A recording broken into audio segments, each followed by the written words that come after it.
What you need when you're going to build a fire in a smoker is you need a few different types of fuel.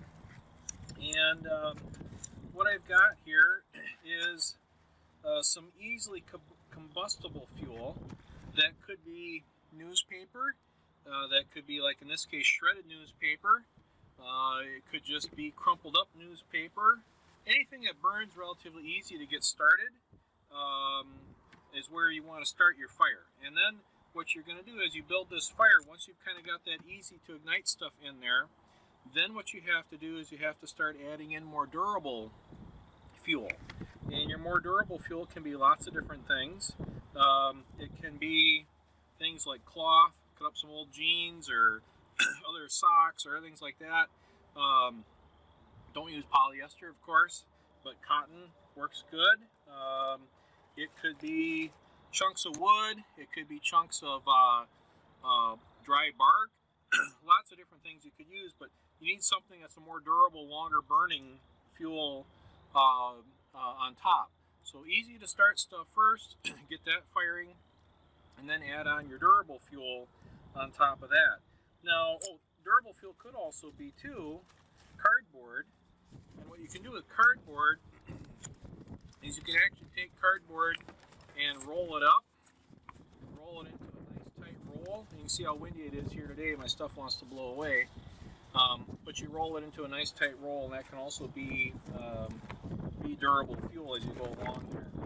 So normally what I would do is I would light this using matches, but because it is so windy here, I'm going to light this using a torch. Now, the trick is, though, I see a lot of people when they're lighting smokers with a torch, they pack their fuel in and then they try to light it from the top. You can't really do that. I mean, you can, but it's not a great way to do it. What you want to do is get your easily combustible fuel started first, and then start packing on other stuff and let your fire from the easily combustible fuel ignite the remaining materials. Other issues I see a lot of times too with smokers when people are working with smokers is that they don't keep their smokers clean. So I've got some stuff here I'm going to pull out for a minute.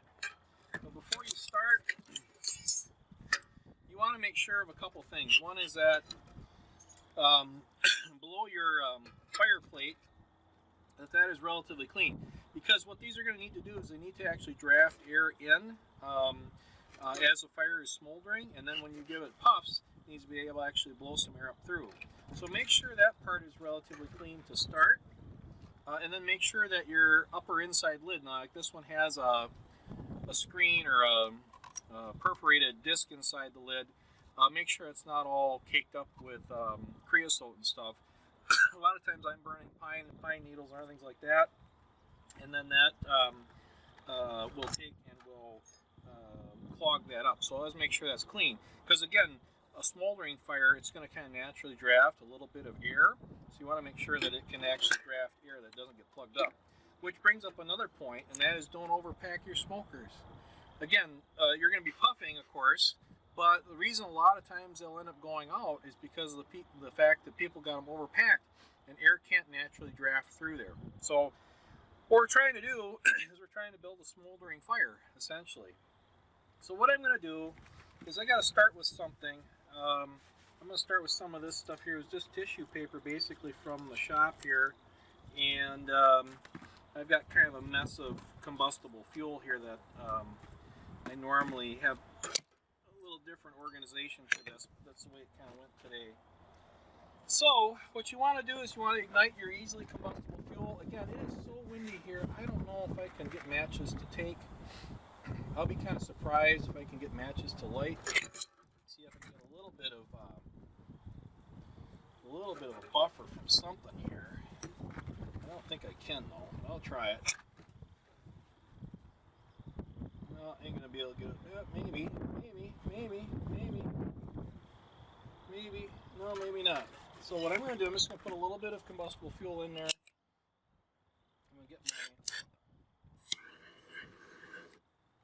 this to start. And what I'm doing here now is I'm puffing to try to get that to make sure it ignites.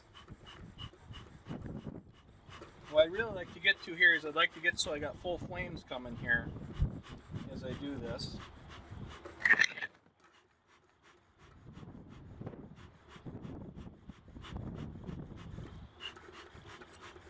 don't know if I actually ignited that or not. I'm just going to give that another shot here real quick. Down the bottom. Now I got fire. So what I want is fire down in the bottom. Okay, fire's in the bottom. Now I got flames coming. That's good. I might give this a little bit more combustible fuel here just to make sure I got good flame here right now. Because I want to get a good start to this, but again, I don't want to overpack it. So I got that burning good. Now I'm going to put in some durable fuel. And again, I don't want to overstuff this when I do this. But what I got to do is I got to get it so that these ignite. So I'll have flame here. Got flame. I'll make sure my durable fuel is igniting. Again, I don't want too much in here. I can always pop some more in there. I'll pump it pretty good. So you got flame. Make sure that stuff's actually igniting. Now a lot of my easily combustible fuel will be burning up in that process. Alright. So now I'm pretty much ready. This smoker's seen some better days than what it does, but it's a pretty good smoker. I've had it in a lot of years. So now that'll just kind of sit and smolder. And what you want to do is occasionally puff these things as you're working. As long as you've got your durable fuel ignited and it's burning good and the smoker was able to draft some air through, that'll continue to smolder. If you puff it every once in a while, that kind of reinvigorates the embers in there on your combustible fuel, and it'll keep it so that it'll keep smoking for you.